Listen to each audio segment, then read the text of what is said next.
Bonjour tout le monde. Je chanterai avec joie. Amen. Pour toi, mon Dieu.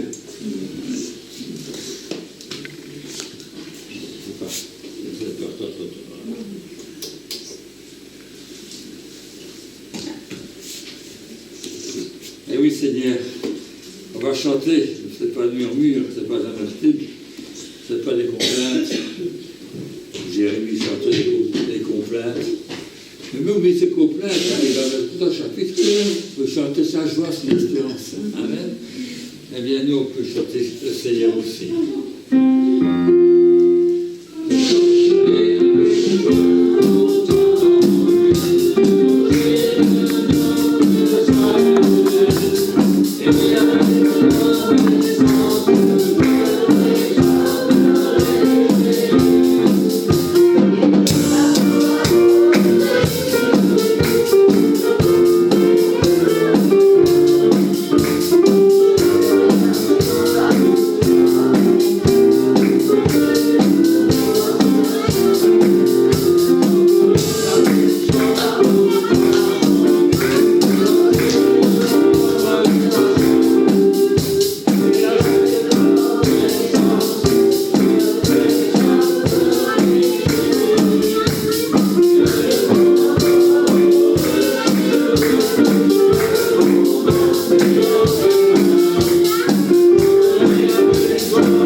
Cher ami fidèle et tendre, chaque jour tu étais là pour nous entendre, pour répondre, pour agir, pour nous attendre. Amen. Nous sommes là aujourd'hui.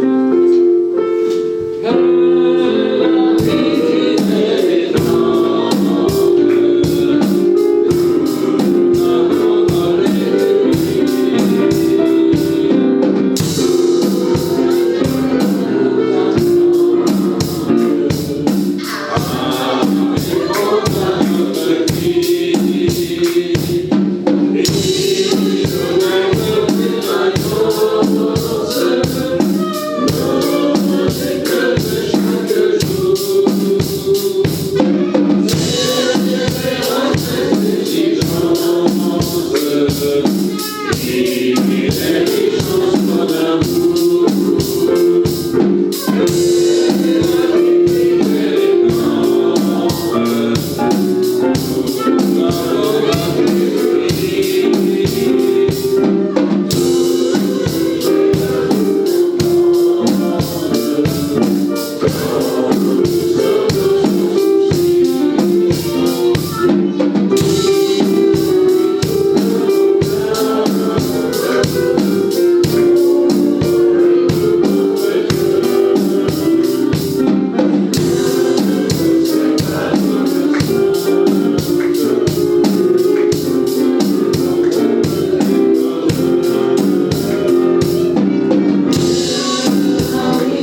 avec lui toujours. Amen.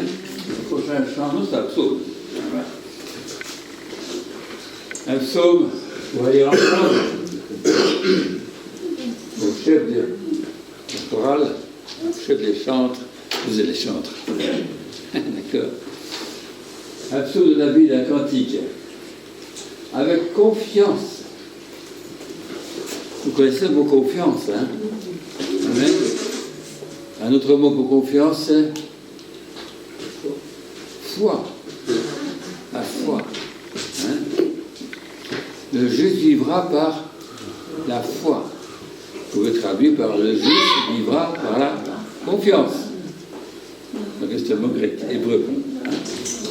D'accord, la confiance en Dieu, parce que Dieu est fidèle, parce que Dieu est toujours là. Et quand il dit quelque chose, il le fait. On peut lui faire confiance. Amen. Il est puissant, il est grand, il a des promesses formidables, il est éternel.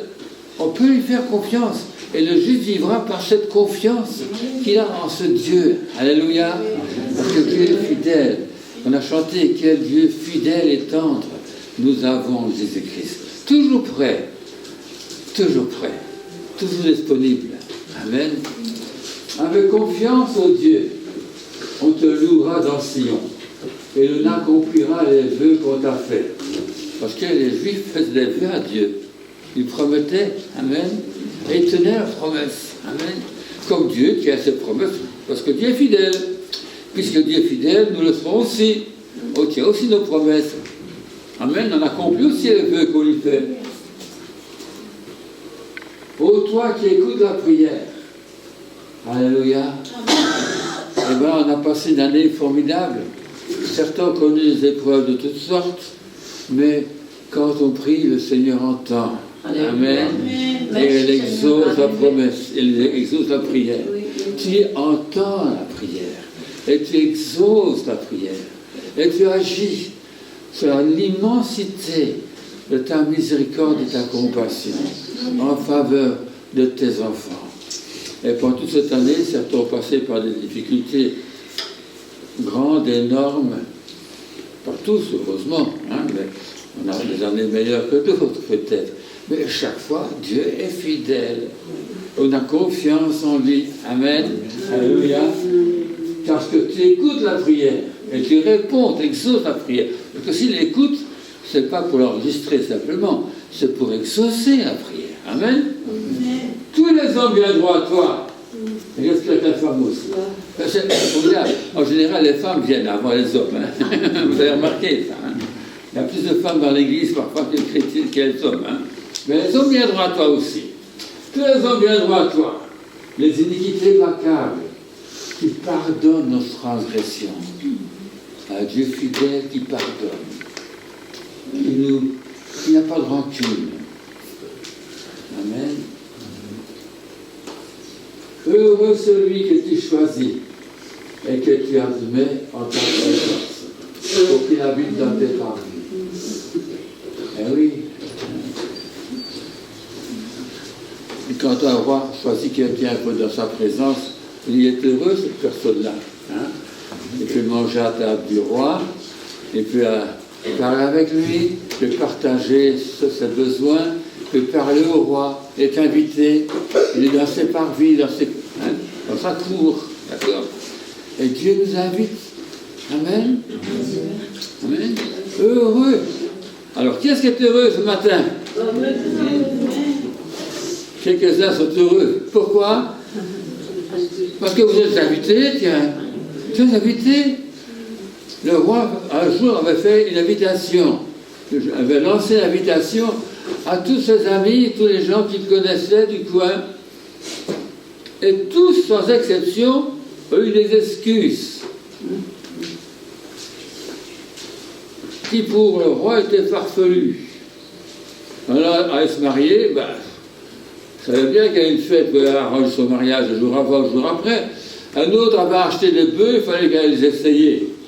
Il pouvait essayer un autre jour. Pourquoi le jour, justement, où le roi les invitait? Quel honneur d'être invité par le roi. Toutes ces affaires personnelles, on doit les oublier. La priorité, c'est être le roi. Quel privilège! Et se sont tous excusés. Je t'en prie, accepte mes excuses. Et le roi les a pas acceptées. Ah oui, tes invités, ils te pardonnent. Malgré toutes les bêtises que tu as pu faire, tu les invités. C'est la grâce de Dieu, il te pardonne, tu peux venir. Et tu viens dans sa présence, tu es là ce matin. Amen. Dans sa présence, il se dit, merci. C'est vrai, si je dois éplucher toute ma vie, eh bien, tu auras beaucoup de choses. Merci, Seigneur. Hein? Merci. Encore aujourd'hui. Tu n'es pas d'accord? D'accord? D'accord? Tu peux te plaindre de ma vie. Mais tu es celui qui pardonne nos iniquités, qui pardonne nos péchés. Heureux, parce que tu nous invites. Amen. On pourrait avoir peur d'être invité par un juge. Vous êtes invité. Hein? En général, on ne vous invite pas. On vous convoque, c'est pas une chose. Quand on vous convoque, vous êtes obligé d'aller à contre-cœur. Mais quand vous êtes invité, mais quand un juge vous invite au palais de justice, on a des appréhensions. Hein? Si c'est pour s'entendre dire on n'a rien contre vous, savez-vous venir, c'est comme si vous n'avez rien fait, vous êtes pardonné, vous pouvez entrer. C'est ça Dieu. Il nous fait grâce. Il nous invite. Tu peux entrer, tu peux aller jusqu'au trône de la grâce. Il n'a aucun péché contre toi. Il n'a rien contre toi. Il ne voit aucune faute en toi. C'est ce que Dieu a dit du peuple juif. Je ne vois rien de mal en lui. Balaam était le premier étonné, peut-être Balak encore plus. Parce qu'on connaît toutes les bêtises qu'Israël a pu commettre. Et pourtant, Dieu, moi, dit, je ne vois rien de mal en lui. J'aime Israël, je l'ai pardonné, je l'ai accueilli. Et c'est comme ça pour toi ce matin aussi. Tu les accueillis dans sa présence. Tu dis, mais je ne suis pas digne. Elle ne te demande pas d'être digne. La dignité que tu as, c'est celle qu'il te donne. Amen. Tu as dans ta présence pour qu'il habite, pour qu'il demeure, pour qu'il séjourne dans ta présence. Nous nous rassasierons du bonheur de ta maison, parce que sa table est pleine. Il n'y a pas que de la dinde. Hein? Tout ce que Dieu nous offre, c'est bien mieux que tout ça. Amen. Tu nous rassasies du bonheur de ta maison. Les gens cherchent le bonheur. Voilà où se trouve le bonheur. C'est dans la présence de Dieu. Il y a d'abondantes joie dans ta présence. C'est un bonheur. Nous nous rassasierons du bonheur de ta maison et de la sainteté de ton temple. Ah oui, on peut entrer dans sa sainteté sans être effrayé. Hein?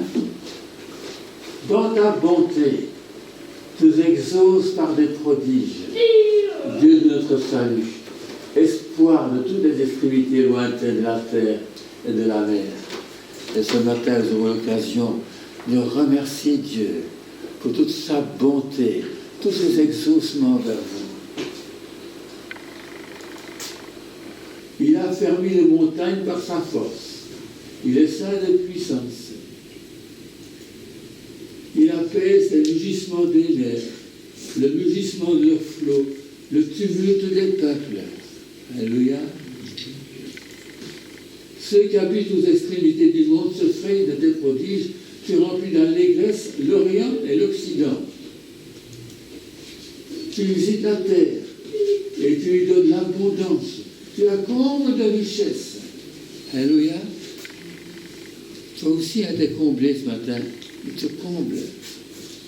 Le ruisseau de Dieu est plein d'eau. Et c'est la bonne eau bien fraîche, je vous l'assure. Tu prépares le blé quand tu la fertilises ainsi. Physiquement parlant, c'est comme ça, mais spirituellement parlant aussi. Hein?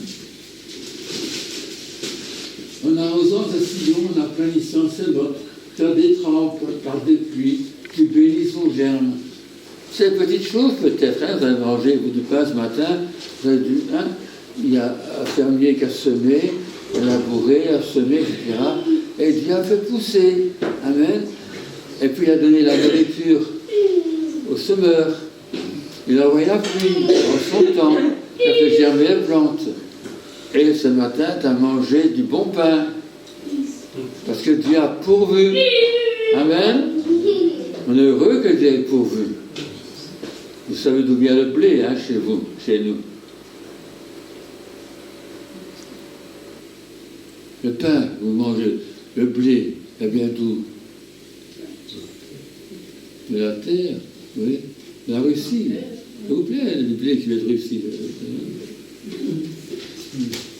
Du blé, ça vient de l'Ukraine, ça vous dit quelque chose?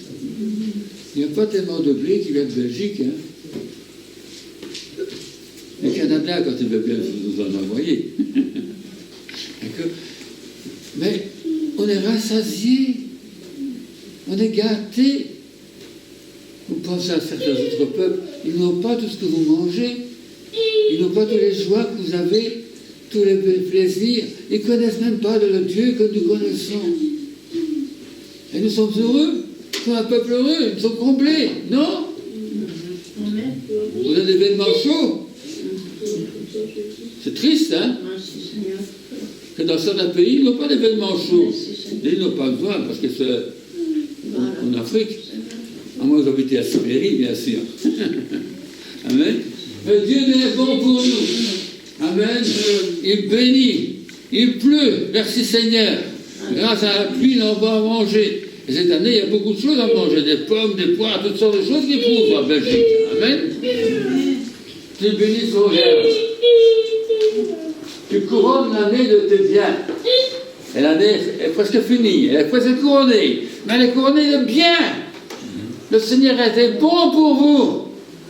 Vous ne me croyez pas, hein? Amen. À vous voir, je ne crois pas que vous me croyez. Amen. Il a été bon pour nous. Il a été bon. Alléluia. Amen. Vous avez un pasteur qui a pleine forme devant vous. Il est bon pour vous. Il y a d'autres qui ont perdu des êtres chers à l'âge de 50 ans. Mais Dieu est bon pour nous. Il vous a fortifié, vous a renouvelé, vous a donné la force. Amen, vous a donné à manger, vous a donné la respiration. Vous avez la vue, vous avez l'ouïe, vous avez tellement de choses. Amen, vous pouvez mettre un pied devant l'autre sans tomber.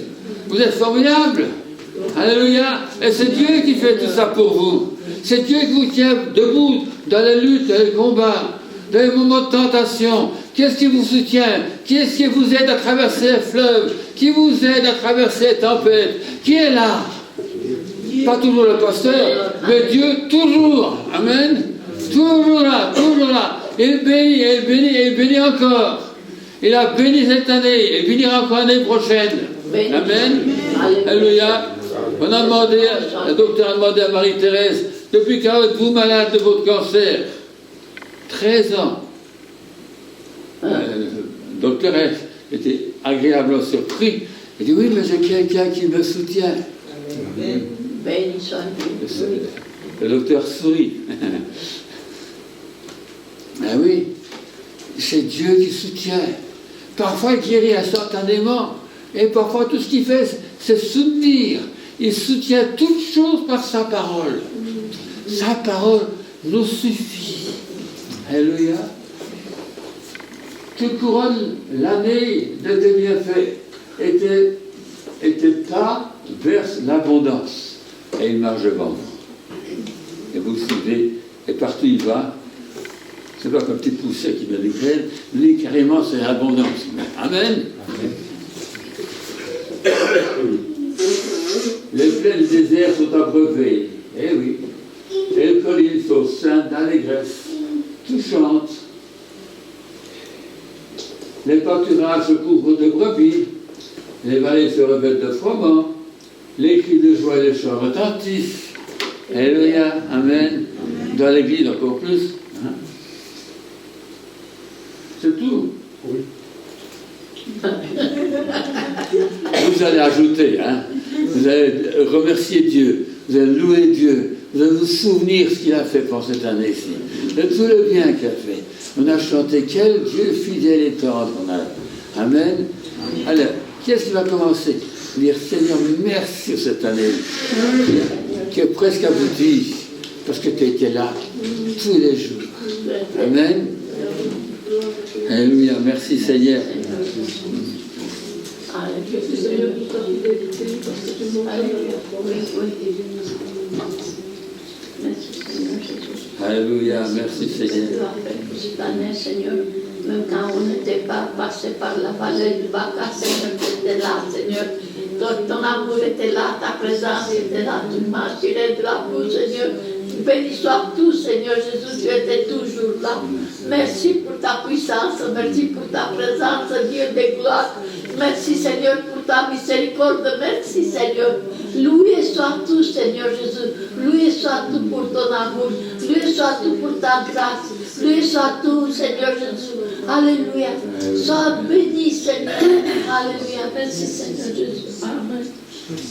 Merci, Seigneur. Merci Seigneur, parce que c'est vrai que... Merci mon Dieu d'être notre Père, de pouvoir nous réfugier en toi mon Dieu.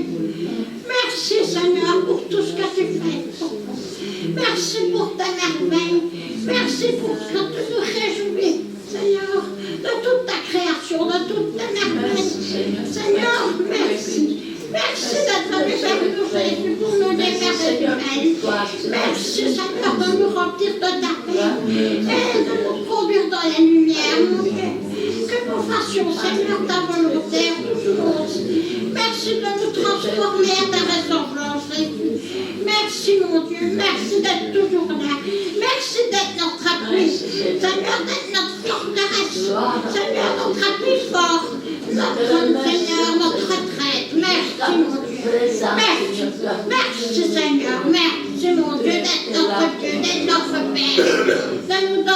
De nous avoir donné Jésus pour nous sauver. Merci, de nous protéger, nous soutenir dans nos difficultés. Merci, mon Dieu. Merci. Bénir chacun de nous ce matin. Bénir cette année, Seigneur, qui va venir. Merci de la remplir de ta paix, de ta gloire, Seigneur. Et que, Seigneur, nous puissions vivre, Seigneur, dans ton amour, Seigneur, et mieux te connaître de chaque jour, Seigneur, nous approfondir, Seigneur, ton amour, toute ta parole, Seigneur, qui est vivante et qui est le pain du ciel, mon Dieu. Merci, merci pour ta parole, mon Dieu, qui nous soutient, qui nous éclaire, qui nous conduit. Alléluia. Merci, mon Dieu, merci. Au nom de Jésus-Christ, notre Sauveur. Amen.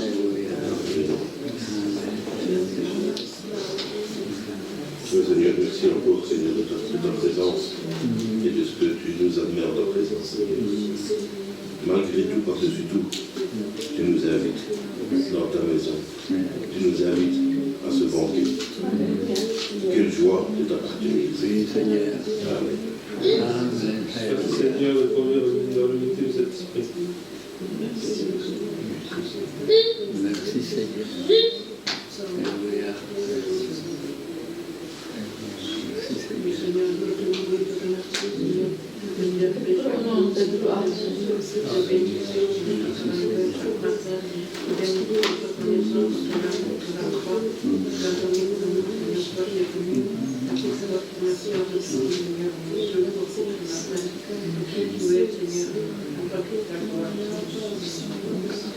Merci Seigneur. Merci Seigneur. Que tout esprit, Merci Seigneur. merci de ta miséricorde.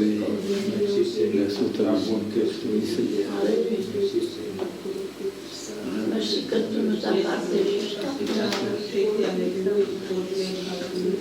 Merci Seigneur pour le corps quotidien que tu nous as donné, ce corps quotidien qui est celui de la santé, ce corps quotidien qui est celui des bénédictions, le corps quotidien qui est celui de la foi, le corps quotidien qui est celui de la joie dans les épreuves, le corps quotidien qui est celui de la consolation dans le deuil. Merci Père éternel d'être toujours avec nous, d'avoir envoyé ton Fils Jésus pour que nous soyons sauvés. Encore éternel, nous voulons être toujours sauvés. Merci Seigneur Jésus-Christ, nous nous remplis d'amour et de ta présence.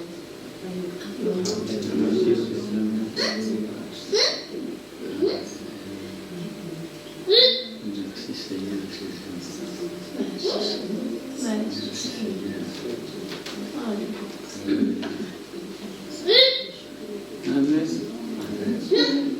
Le Seigneur est content que vous priez, que vous ouvrez votre bouche et votre cœur. Amen. Il aime entendre vos prières, il aime entendre votre louange. Ça lui fait de la joie. Amen. Le premier chapitre de 1 Timothée, peut-être notre frère peut le mettre. Paul remercie Dieu pour sa bonté.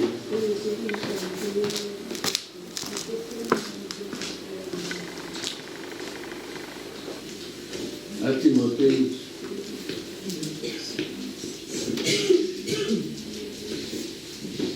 tout ça, où ça se trouve à Timothée, hein, c'est où? C'est l'Ancien Nouveau Testament.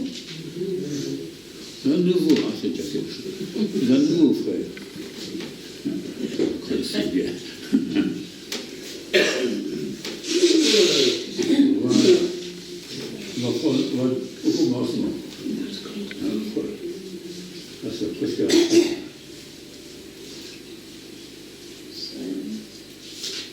Pour l'apôtre de Jésus-Christ, par ordre de Dieu notre Sauveur et de Jésus-Christ notre espérance. À Timothée, mon enfant légitime à la foi, que la grâce, la miséricorde et la paix, trois choses importantes, te soient données de la part de notre Dieu, le Père de Jésus-Christ notre Seigneur. La grâce, tout découle l'un de l'autre, la grâce et la miséricorde, ça va ensemble. Je te rappelle l'exhortation que je te donne, que je te fis, voilà, à mon départ pour la Macédoine, lorsque je t'ai engagé à rester à Éphèse, afin de recommander à certaines personnes de ne pas enseigner d'autres doctrines et de ne pas s'attacher à des fables et à des généalogies sans fin qui produisent des discussions sans fin aussi, plutôt qu'elle n'avance l'œuvre de Dieu dans la foi. Bon, Éphèse est une ville formidable. Il a connu des miracles qu'on a connus nulle part ailleurs. Dieu a fait des choses formidables à Éphèse. Et voilà que des gens viennent pour parler. Les discussions de généalogie sans fin. Et ça n'avance pas la foi. Oh, s'ils ont eu la foi, qu'ils ont eu des guérisons, des miracles, etc., et un réveil réellement dans cette ville, il faut quand même que la foi continue à progresser et pas être stagnée et bloquée par des gens qui discutent. Le but du commandement, c'est une charité, donc l'amour revient. C'est une charité venant d'un cœur pur, d'une bonne conscience et d'une foi sincère. Quelques-uns s'étant détournés de ces choses se sont égarés dans de vains discours. Il manque de foi, mais c'est vide. Bon. Ils veulent être docteurs de la loi, et peut-être s'en avoir beaucoup, et ne comprennent ni ce qu'ils disent ni ce qu'ils affirment. Nous n'ignorons pas que la loi est bonne. Vous savez qu'elle est bonne, la loi. Et qu'elle est, pourvu qu'on en fasse un usage légitime. Oui, la loi est légitime, ça va ensemble. Sachant bien que la loi n'est pas faite pour le juste. Vous êtes content? La loi n'est pas pour vous. Pourquoi? Parce que vous êtes justifié par le Seigneur. Et la loi est là pour relever les fautes. Donc pour condamner. Mais voilà, heureusement, ce n'est pas pour nous. Ce n'est pas pour nous. La loi n'est pas faite pour le juste, mais pour les méchants, les rebelles, les impies, les irréligieux, les profanes, les parricides, les meurtriers, ça c'est les infanticides, les fémicides et compagnie. Donc tout ça est compris dedans. Les impudiques, les infâmes, ça peut être la même chose. Les voleurs d'hommes, quoi qu'ils parlent même de voleurs d'âmes, c'est pas eux-mêmes. Les menteurs, les parjures, et tout ce qui est contraire à la saine doctrine. Mais je dis, l'apôtre Paul, c'est pas un meurtrier, lui. C'est pas un homme violent, c'est pas un blasphémateur, c'était pas un homme méchant. Quand il persécutait les chrétiens,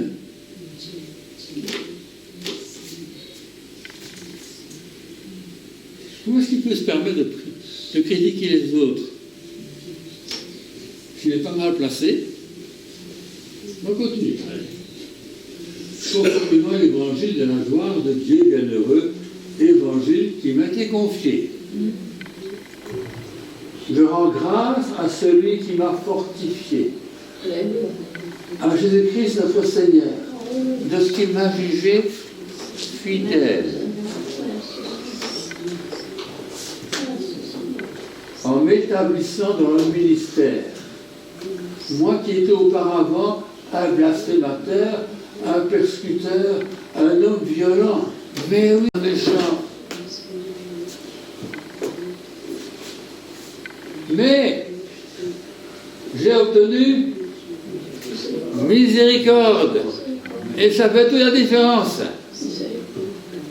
Il pourrait y avoir des parricides, il pourrait y avoir des impudiques, il pourrait y avoir, mais il peut aussi avoir la miséricorde de Dieu. Amen.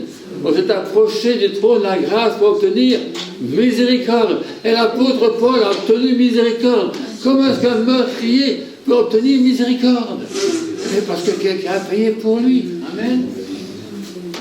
Parce que j'agissais par ignorance, dans l'incrédulité. Pourtant, pour être religieux, il était religieux. Hein. Mais il était ignorant. Incrédule même. Vous ne pouvez pas croire.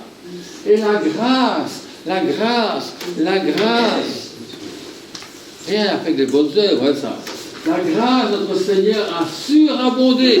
Il fallait qu'elle surabonde pour couvrir un pécheur comme Paul. La grâce du Seigneur a surabondé avec la foi encore, et la charité et l'amour encore, qui est en Jésus-Christ. C'est une parole certaine et entièrement digne d'être reçue, que Jésus-Christ est venu dans le monde pour sauver les pécheurs que la loi condamnait. Donc je suis le premier, dit Paul. Il avoue, que cette méchante liste qu'on a lue tout à l'heure, d'accord, il ne me pas ça. Il dit, mais moi je dis encore, le pire. Mais Dieu m'a fait miséricorde. J'ai obtenu grâce. Et parce que j'ai obtenu grâce, je peux entrer dans la présence de Dieu. Amen. Je n'entre pas dans la présence de Dieu par tout ce que la loi me dit. Tu as fait. Amen. Je suis venu au trône de la grâce. Et là, la loi a été comme abolie. Parce que Jésus a tout accompli à la croix. Amen. Amen. Mais j'ai obtenu miséricorde. C'est gratuit, on obtient, mais c'est gratuit. C'est lui qui a payé pour nous. Afin que Jésus-Christ y voit en moi, le premier, toute sa longanimité. C'est un grand mot qui veut dire la patience extra-élastique. Elle est longue, il n'en finit pas. Et Dieu est patient, il attend que le péché revienne à lui. Pour que le service d'exemple à ceux qui croient en lui pour la vie éternelle. Tu te dis, si Dieu a pu sauver Paul, alors il peut me sauver. Amen.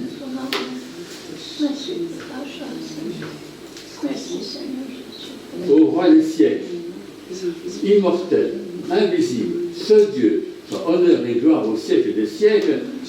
Amen. Alléluia. Voilà. C'est un beau chapitre, hein. Amen. Mais voilà, nous sommes heureux ce matin de dire, j'entre dans la présence de Dieu. Bien sûr, le diable te dira, regarde ton cœur, tu as des doutes, tu as des imperfections, il y a ceci, il y a ça, tu pourrais prier plus. Il y a un grand prédicateur qui prie 4 heures par jour. Toi, tu ne pries que 40 minutes. C'est vraiment pas beaucoup, hein. Oh, c'est un grand pécheur. Mais non, il y a miséricorde, il y a la grâce de Dieu. Et là où le péché a abondé, le diable peut te dire, c'est un grand voleur, c'est un grand mendiant, tu as pratiqué combien de ventes, et tu as volé combien de pauvres gens. Et tu te dis, oui, mais j'ai obtenu une miséricorde, j'ai demandé pardon, j'ai confessé ma faute, et le sang de Jésus m'a purifié de tout péché. De tout péché. J'ai obtenu miséricorde. Et Paul peut dire, j'ai obtenu une miséricorde. C'est vrai, je suis presbytère. C'est vrai, j'ai assassiné pas mal de chrétiens. J'ai divisé des familles. J'ai fait des choses abominables. Et puis, mais Dieu m'a aimé. Il m'a rencontré sur le chemin de Damas alors que je n'attendais pas là. Et il a changé ma vie. Alléluia. J'ai obtenu une miséricorde. Alléluia. J'ai obtenu une miséricorde. La grâce de Dieu. Et ce matin, elle est là dans sa présence. À cause de sa grâce.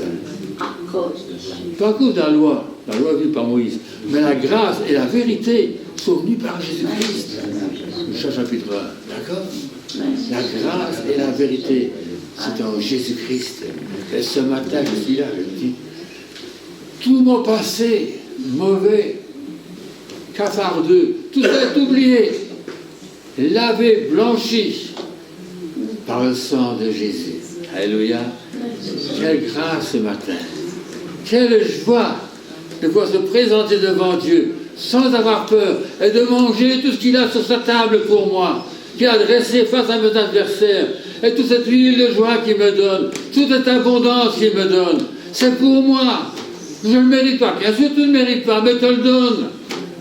Parce que c'est un Dieu de grâce, un Dieu de miséricorde, un Dieu de bonté, un Dieu qui aime déverser, déverser, déverser encore. Ses ruisseaux sont pleins d'eau et sa table est pleine de nourriture. Il te rassasie de mes graisses succulents. Psaume 63, je vous l'ai dit. D'accord? Dieu est un Dieu bon. Alléluia. Est-ce que vous comprenez ça? Il est bon, notre Dieu. Il est fidèle, notre Dieu. Il est toujours là. Bien sûr qu'il fait des bêtises. Il voit tes bêtises.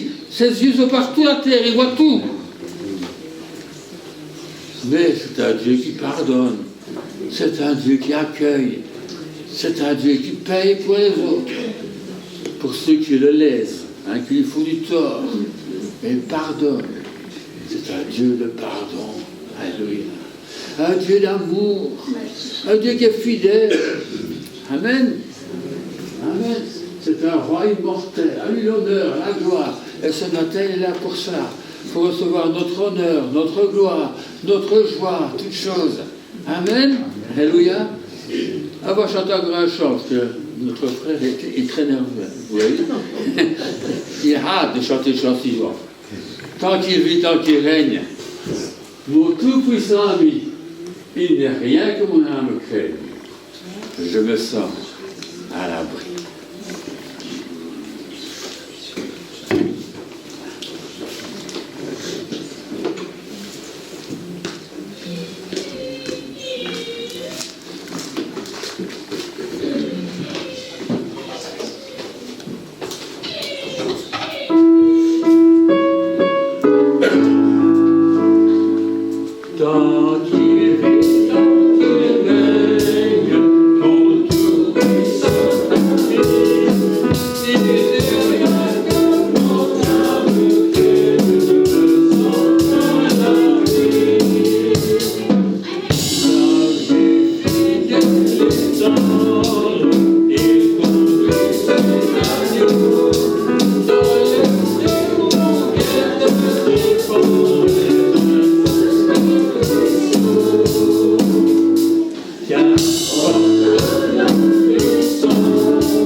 Vous connaissez bien ce chant-là.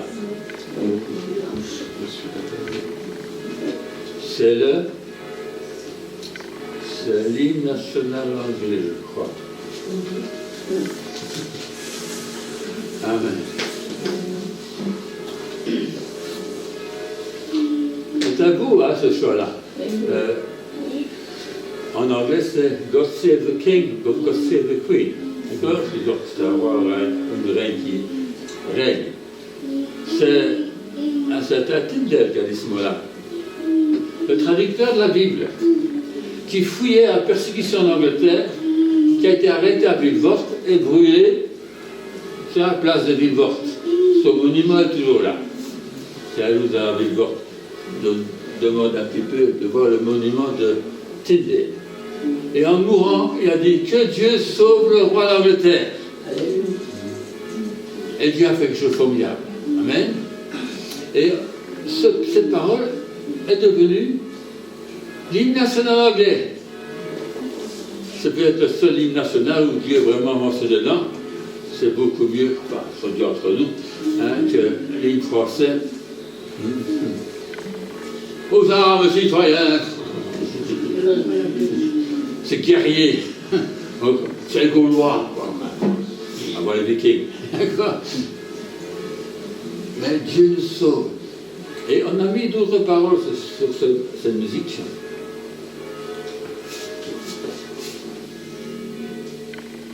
On a mis « Ô toi dont les bienfaits ne tarissaient jamais, ô Dieu de paix, pour louer tes présents, s'unissent tes enfants, écoute leurs accents, reconnaissants. » Amen.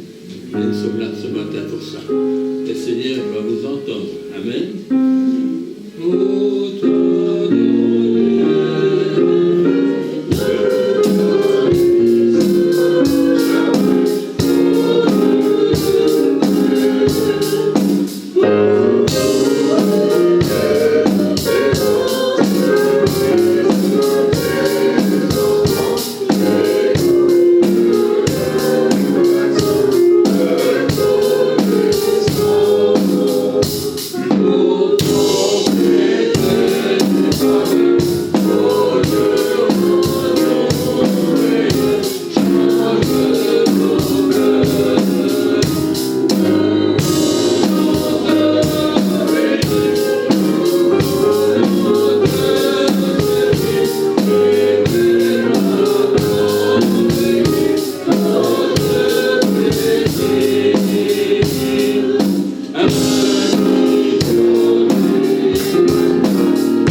beaucoup d'autres. Amen. Avant de chanter à Sainte-Seine, passer à la Sainte-Seine, je vais encore chanter ce chant, à toi la gloire, pour réciter. Amen. Parce que c'est vrai qu'il est mort sur la croix, c'est vrai qu'il est né, c'est vrai qu'il est mort sur la croix. C'est pour ça qu'il est venu d'ailleurs. Amen. C'est le cadeau de Noël, c'est un petit enfant qui va naître pour mourir sur la croix, pour nos péchés, afin que nous puissions entrer dans la présence de Dieu. Et puis Dieu l'a ressuscité, et nous aussi, en quelque sorte, pour qu'on lui appartienne. Et puis il est monté au ciel. Et là, nous sommes avec lui, dit l'apôtre aux Hébreux, aux Éphésiens, pardon. Nous sommes avec lui. Amen. Dans la présence de Dieu. Nous étions morts par nos fautes, mais nous avons ressuscité avec Christ. C'est le salut par grâce. Il nous a fait asseoir avec lui les lieux célestes. Et ce matin, vous n'êtes pas assis dans l'église rue du lycée de Failly. Ça, c'est votre corps. Votre âme est assise dans la présence de Dieu. Amen. Amen.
la croix.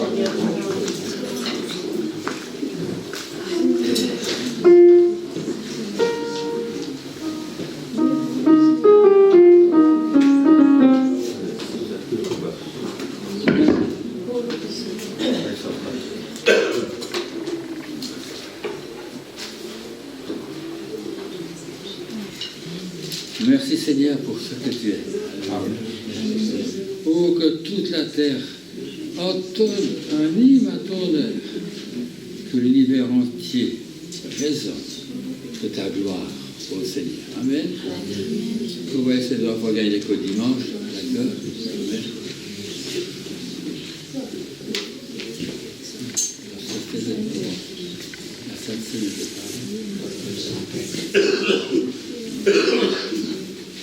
Merci Seigneur pour ton corps qui a été brisé pour nous. Merci parce que tu es venu Seigneur jusqu'à nous, que tu as porté nos péchés, tu as sauvé nos péchés, que tu nous as fait grâce. Merci pour ta miséricorde, merci pour ta fidélité. Merci Seigneur que ce matin nous pouvons nous tenir dans ta présence, laver dans le sang de Jésus, justifié. Il n'y a aucun commandement qui nous condamne. Au contraire, et ce matin, Seigneur, au bénéfice de ton amour, de ta fidélité, de ta miséricorde, de la paix que tu nous donnes. Merci pour ta présence. Merci Seigneur, pour rendre la gloire et l'honneur qui t'est dû ce matin. Merci Seigneur. Amen. Avec ce chant, que toute la terre entende un hymne en ton honneur.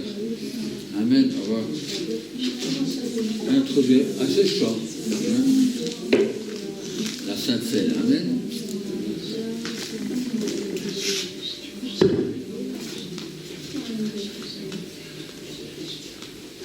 Amen.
le frère veut passer par nous les emblèmes ce matin.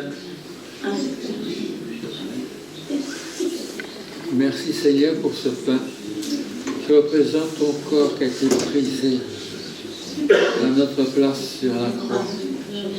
Pour ce vin qui a coulé, qui représente ton sang qui a coulé pour nos péchés, qui nous parle à l'alliance entre Dieu et nous. Une alliance par le sang de son Fils, afin que nous fassions partie de sa famille. Alliance par le sang divin, éternel. Merci Seigneur Jésus ce matin. Merci de bénir chaque personne qui y participe. Merci Seigneur pour ton pardon. Merci pour ton accueil. Amen. Amen. Et si quelqu'un va accompagner notre frère Philippe. Voilà, merci mon frère. Que te bénisse, frère.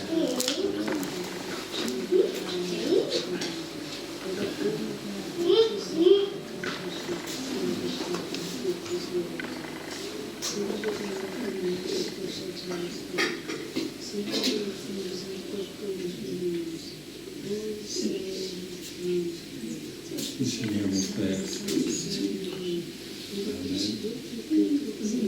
Tous unis dans un même sang.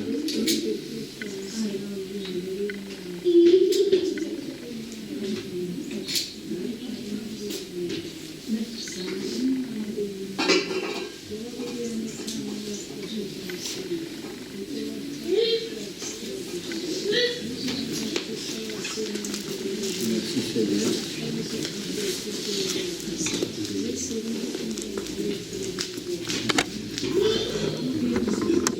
Nous sommes une grande famille dans le sang de Jésus, dans le même sang, le sang de la croix.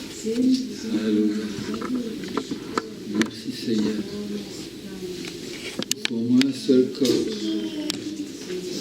un peuple mis à part, un peuple sanctifié, une race élue, distincte de ceux qui nous entourent, les enfants de Dieu, incompris peut-être par les gens autour, mais compris de Dieu et acceptés par Dieu. Merci Seigneur Jésus. Alléluia.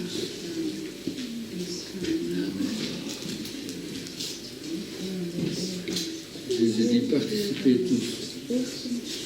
Vous accueille tous à sa table.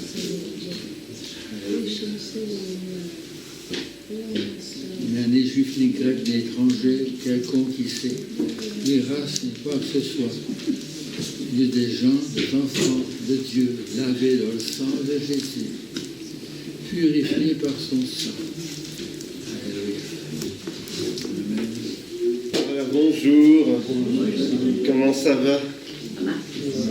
Il y en a que ça va, il y en a qui ne savent pas trop si c'est une question piège ou pas. Non, hein, ça va.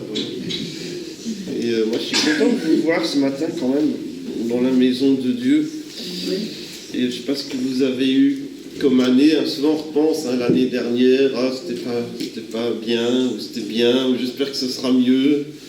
Ou je sais pas. Personne ne dit j'espère que ce sera pire, évidemment. On espère toujours que ce sera mieux. Ah oui. Oui ou non, je sais pas. Oui, je sais pas, non. Cornéliane, c'est pas, ça peut pas être mieux, c'était déjà super bien. Peut-être qu'il y en a qui se disent, ouais, c'était déjà super bien, ça peut pas être mieux. Mais voilà, souvent on regarde en elle, peut-être on regarde à nous-mêmes aussi, parce que souvent les gens ils regardent ce qui s'est passé autour d'eux aussi. Hein. J'espère qu'il y aura moins de guerre, qu'il y aura moins de pauvreté et d'abus et de justice qui n'en sont pas et de choses comme ça. Alors peut-être que vous regardez et vous dites, voilà, ce serait bien quand même. Hein. Et puis on peut regarder à soi-même aussi. On dit, si j'avais su, j'aurais peut-être fait autrement, ou j'ai peut-être mal agi des fois. Non, vous avez, je sais pas vous, hein, peut-être pas vous, mais voilà, des fois on a mal agi, peut-être des fois on n'a pas bien dit. Hein, j'aurais peut-être dû dire autrement, j'aurais peut-être pas dû dire quelque chose. Et puis on regarde. Et parfois on n'ose pas, il y a des gens ils n'aiment pas de regarder. C'est passé, on n'en parle plus, on avance. Vous êtes plutôt comme ça, vous, voilà, c'est passé, on n'en parle plus, on avance. Et le problème, c'est qu'on n'apprend rien du tout hein, en faisant ça. Donc, c'est passé, et puis on y réfléchit. Qu'est-ce que je pourrais faire mieux? Qu'est-ce que j'aurais pu faire mieux? Qu'est-ce que j'ai appris? J'espère que vous apprenez des choses quand même, des choses qui vous arrivent. Mais pour ça, il faut y réfléchir quand même. Hein. Il faut y penser. Et puis, il faut se souvenir, si vous avez vécu un moment difficile, par exemple après le Covid, là, quand il y a eu le Covid, il y a quelques années déjà, vite les gens n'en parlaient plus, ne pensaient plus. Mais alors, qu'est-ce qu'on a appris de ça hein? Quand les gens ils avaient peur, ils venaient dans les églises quand les choses allaient mieux. Ils sont retournés dans les restaurants et les cinémas, et puis ils voulaient plus qu'on en parle. Mais qu'est-ce qu'on a appris alors? Qu'est-ce qu'on a appris? Et donc, nous, en tant que chrétiens, on va quand même s'améliorer. Hein. On n'est pas juste là pour aller, on avance, on ne pense plus à rien, on continue d'avancer, mais on voudrait s'améliorer, non? On voudrait quand même être meilleur en 2026 qu'on était en 2025, et puis j'espère qu'on sera meilleur demain qu'aujourd'hui. Évidemment, tout par la grâce de Dieu, mais pas au petit bonheur la chance. Non, il faut pouvoir réfléchir et se dire, tiens, qu'est-ce que je vais pouvoir faire mieux? Évidemment, le diable, il va venir, il va dire que tu as fait plein de choses pas bien. D'ailleurs, il va dire que tu n'as rien fait de bien. Mais grâce à Dieu, comme dit Joyce Meyer, je ne suis peut-être pas aussi bien que je devrais être, mais je ne suis plus ce que j'étais. Hein. Grâce à Dieu, je ne suis plus ce que j'étais. Alors oui, il y a encore des progrès à faire. Et en tant que chrétien, on veut progresser, non? Vous êtes d'accord ou pas? Vous êtes content? Voilà, je suis content, je viens à l'église, j'ai un peu lu ma Bible. Non, je veux progresser avec Dieu, je veux avancer avec Dieu. Et d'ailleurs, on voit dans la Bible qu'il n'y a pas il n'y a rien entre les deux. Soit on avance avec Dieu, soit on recule avec Dieu. En fait, je pense qu'il n'y a pas de faire du surplace. Je pense que c'est pas dans les options de la Bible, parce que les gens qui pensent qu'ils sont contents comme ça, en fait, ils reculent souvent. Ils ne se rendent pas compte, mais ils reculent. Soit tu avances, soit tu recules. Et moi, je pense que c'est important de regarder en arrière, de se souvenir, même si on n'aime pas, même si on n'aime pas les choses qu'on a passées, mais on peut dire merci Seigneur de ce qu'il a fait. Et si on ne se souvient pas des choses qu'on a traversées, on ne dit pas merci Seigneur. Puis, 2, on peut dire merci Seigneur du temps qui est passé, puis il est toujours là. Et puis 3, peut-être qu'il y a des choses qu'on peut apprendre. Et donc moi, c'est pour ça que je trouve que les chrétiens fêtent Noël et Pâques et les anniversaires et tout ça, c'est aussi l'occasion de réfléchir et de faire un peu le bilan et de se souvenir de la fidélité de Dieu, de se souvenir qu'on a besoin de lui. Vous voyez ce que je veux dire? Et du coup, comme on est à la fin de l'année qui approche, qui est là, on y est, c'est le dernier culte de 2025 aujourd'hui. Hein. La prochaine fois que vous venez au culte, ce sera le 1er de 2026. Alors, ça ne change pas grand-chose, c'est que des dates sur un calendrier, et c'est tout.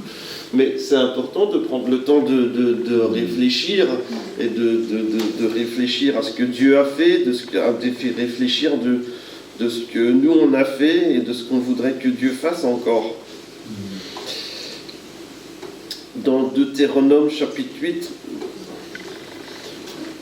il y a beaucoup de passages dans la Bible, en parenthèse, on ne va pas tous les lire aujourd'hui, mais il y a des dizaines de passages dans la Bible, si pas plus, où les gens réfléchissent à ce qui a été fait, à ce que Dieu a fait, à ce qu'eux ils ont fait aussi, et ils tirent des conclusions. Et à chaque fois, évidemment, Dieu était là. À chaque fois, Dieu était fidèle, à chaque fois, Dieu était bon, et à chaque fois, les gens n'auraient pas réussi sans lui. Ceux qui me suivent sur Facebook, j'avais mis la semaine dernière, je suis où je suis, c'est grâce à Dieu. Si ce n'était pas pour Dieu, on ne serait pas où on en est. Deutéronome 8, verset 2.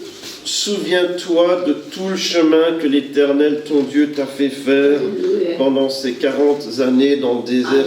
Donc eux, ils n'ont pas juste réfléchi à l'année qui vient de se finir, ils ont réfléchi aux 40 années qui viennent de s'écouler. Et c'était 40 années compliquées, 40 années de errer dans le désert. On continue, il voulait t'humilier, te mettre à l'épreuve pour connaître les dispositions de ton cœur et savoir si tu respecterais ou non ses commandements. Donc 40 années, nous on se plaint qu'on traverse des épreuves, 40 années d'épreuves, d'être humiliés dans le désert, pas dans le sens que Dieu les a humiliés, parce que tout le monde a rigolé d'eux, même s'il y avait un peu de ça aussi des fois, mais c'était quand même humiliant d'être dans le désert, d'avoir pas de nourriture, d'avoir pas de choses, et puis Dieu pourvoyait à chaque fois, mais ils n'avaient pas ce que les autres avaient.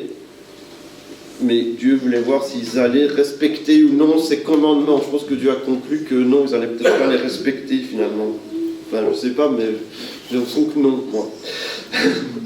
Verset 3, il t'a humilié, il t'a fait connaître la faim, il t'a nourri de la manne que tu ne connaissais pas et que tes ancêtres non plus n'avaient pas connue, afin de t'apprendre que l'homme ne vit pas de pain seulement, mais de tout ce qui sort de la bouche de l'Éternel.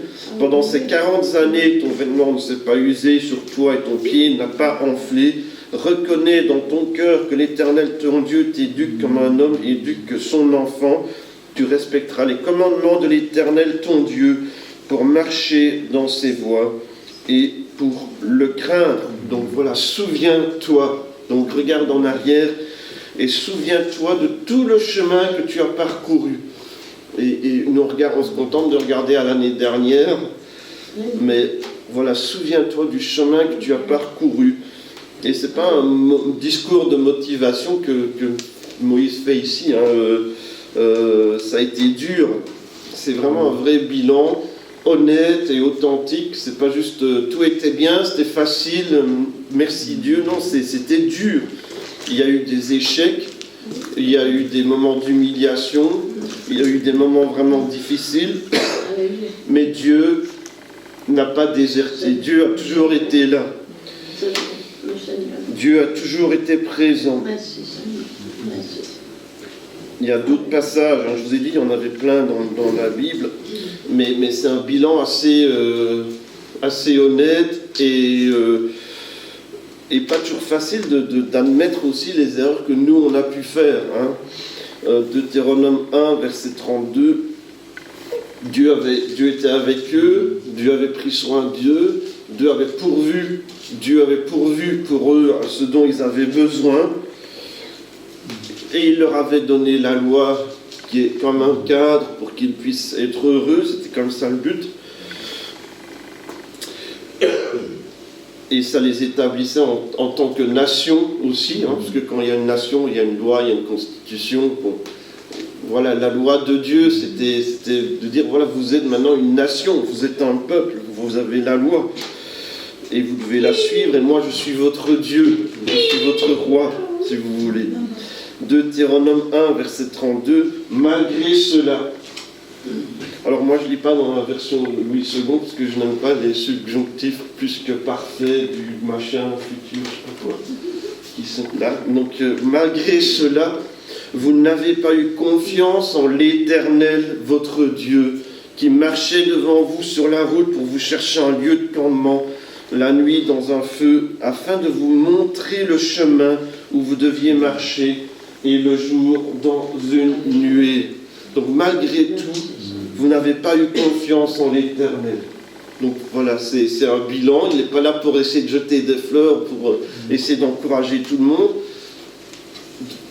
Dieu a été là, mais vous n'avez pas toujours eu confiance en Dieu. Et pourtant, on a lu, l'Éternel t'a béni. Deutéronome 2, verset 7, Dieu t'a béni, donc on l'a pas lu, on l'a lu chapitre 8, Deutéronome 2, verset 7, Dieu t'a béni. Il a béni tout le travail de tes mains, il a connu ta marche dans ce grand désert. Voilà 40 années que l'Éternel, ton Dieu, est avec toi, tu n'as manqué de rien. Peut-être que vous pouvez dire ça aussi.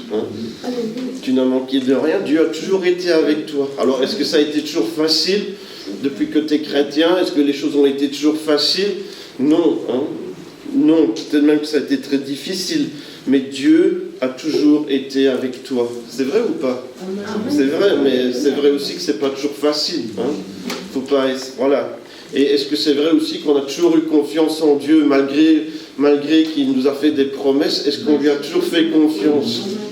Ben non, hein. Là, honnêtement, non, pas toujours. Est-ce que tu n'as jamais eu peur? Tu n'as jamais paniqué, stressé, une mauvaise nouvelle? Qu'est-ce que Dieu fait? Est-ce que Dieu est là? Pourquoi est-ce que ça m'arrive? Ben, la vérité, c'est qu'on n'a pas toujours fait confiance en Dieu. Hein. Et pourtant, Dieu a toujours été là, encore et encore et encore. Est-ce qu'on a toujours essayé d'obéir à Dieu? Est-ce qu'on a toujours été fidèle à Dieu? Ben, lui, il a toujours été fidèle, mais nous, est-ce qu'on a toujours été fidèles? Deutéronome 3, verset 23. En ce temps-là, j'implorai la miséricorde de l'Éternel en disant, Seigneur éternel, tu as commencé à montrer à ton serviteur ta grandeur et ta main puissante, car quel Dieu y a-t-il au ciel et sur la terre qui puisse imiter tes œuvres et tes hauts faits? Laisse-moi passer, je te prie, laisse-moi voir ce bon pays de l'autre côté du Jourdain, ces belles montagnes et le Liban. Ça, c'est la prière de Moïse, mais voilà, tu as... Quel Dieu y a-t-il au ciel, sur la terre, qui pourrait faire les œuvres que Dieu fait? Il n'y a aucun autre comme lui. Hein? Il n'y a aucun autre. Et c'est incroyable parce que Moïse, il a vécu toutes les choses. Il a traversé la mer Rouge, la nourriture qui tombe du ciel, l'eau qui sort d'un rocher, le bâton qui se transforme en serpent et plein d'autres bazars. Et pourtant, il dit, tu as commencé à montrer à ton serviteur ta grandeur et ta main puissante. C'est que le début de ce que Dieu est capable de faire. Tu ne fais que commencer. J'imaginais, il a traversé la mer Rouge à sec. Tu as commencé de montrer à ton serviteur ta puissance. Il y a encore beaucoup d'autres choses que Dieu en réserve pour toi. Peut-être que tu as vécu des grandes choses avec Dieu et tu crois c'est incroyable. Regardez ce que Dieu fait. Peut-être que tu lis la Bible, peut-être que tu lis ces histoires dans l'Exode. C'est incroyable, ils ont traversé la mer Rouge, mais Dieu ne faisait que de commencer. C'était que le début de la démonstration de la puissance de Dieu. Il peut faire des grandes choses, des choses extraordinaires, et il est toujours fidèle. Dieu était toujours là. Et les gens ont souvent échoué. Hein. On le connaît bien, dans le désert, les gens murmuraient, ils se plaignaient. Ils étaient rapides à faire l'inverse de ce que Dieu disait. Ils avaient même des fois des idoles et d'autres choses, alors que Dieu avait dit non. Et dans toute la Bible, c'est comme ça, en fait. Hein, dans tout l'Ancien Testament et dans le Nouveau Testament, et dans toute la Bible, on voit quand même que Dieu est fidèle, mais les gens, honnêtement, pas vraiment, quoi. Et encore aujourd'hui, c'est la même chose, je pense. Dieu est fidèle, mais est-ce qu'on est toujours fidèle? Et Dieu a continué de guider et de nourrir son peuple malgré les difficultés. Alors la vie, c'est pas Instagram, hein, on met les gens, ils mettent les belles choses. Puis des fois, on est un peu jaloux à regarder le beau voyage qu'ils ont fait. Oh, regardez, ils ont encore fait des belles photos à Noël. Et regardez ceci, regardez cela. Mais les gens, ils mettent sur Instagram les choses bien. Hein. Ils ne mettent pas sur Instagram, ils se sont disputés au repas de Noël. Ou des trucs comme ça, on ne met pas ça sur Instagram. Hein. Mais dans la vie, il y a des déserts, des soifs, des regrets, et tout n'est pas aussi bien que sur les réseaux. Hein. Toutes les choses plutôt négatives, en général, on ne les met pas sur les réseaux sociaux.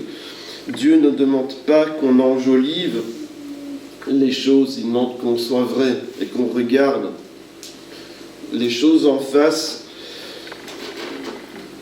On n'a pas toujours été fidèle, mais Dieu a toujours été fidèle. Alors, évidemment, ce n'est pas suffisant de se dire, ah ben voilà, mais on veut s'améliorer. On veut s'améliorer. L'année prochaine, je veux être encore plus fidèle. Je veux être encore plus fidèle aux réunions. Je veux être encore plus fidèle pour témoigner, pour lire sa parole. Évidemment, Dieu ne demande pas que tu lises 4 heures de la Bible par jour. Peut-être qu'il te demande de lire 4 heures de la Bible par jour, je ne sais pas. Mais si tu la lisais 4 heures, lis-la 4h30, quoi, tu vois. Mais si tu la lis et que tu as lu beaucoup de choses dans la Bible mais que tu ne la mets pas en pratique, ce serait mieux de la lire que 5 minutes, hein, mais de mettre en pratique ce que tu as lu. Hein. Mais voilà, l'année prochaine, je veux devenir une meilleure personne, je veux me rapprocher de Jésus. Moins légaliste peut-être, hein, parce que le gars qui dit « moi j'ai lu 4 heures la Bible, je suis un bon chrétien », ça me semble quand même un peu légaliste aussi. Mais ce que la Bible demande, c'est que tu la mettes en pratique, non ? Que tu fasses ce qui est écrit dedans.